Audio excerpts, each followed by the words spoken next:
Saudara, dua pasien korban keracunan yang tercatat sebagai pelajar SMP terpaksa tidak dapat mengikuti UNBK karena masih harus menjalani perawatan di Puskesmas Kecamatan Watubangga. Lisna dan Ika Nur, dua pelajar SMP di Kecamatan Towari ini terpaksa tidak bisa mengikuti ujian nasional berbasis komputer tingkat SMP di sekolahnya.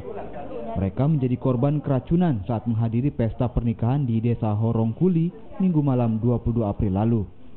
Orang tua Ika Nur Alisa mengatakan anaknya terpaksa tidak mengikuti UNBK karena masih menjalani perawatan di Puskesmas Kecamatan Watubangga lantaran belum diizinkan pulang ke rumah oleh dokter. Sementara ini tadi sudah bilang sama Pak Dokter kalau bisa diminta surat izin keterangan bahwa ini anak sakit, tidak bisa mengikuti, tapi ini anak minta surat soal lembaran. Oh, mau ikut ujian di sini saja? Ya, ujian di sini kalau bisa.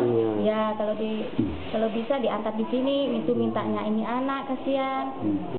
Lihat atau bagaimana? Belum pernah. Jadi rencananya nanya mau diujiankan bagaimana? Iya, mau. Tapi disuruh naik sebentar sore.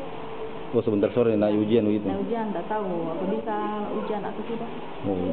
Kalau sudah sehat, ya itu sebentar dulu. Orang tua Nur dan Lisna berharap sekolah dapat memberikan keringanan dengan memberikan ujian susulan agar anak mereka bisa tetap mengikuti UNBK meski terlambat. Musa Akhir Asis, Kompas TV, Kolaka, Sulawesi Tenggara.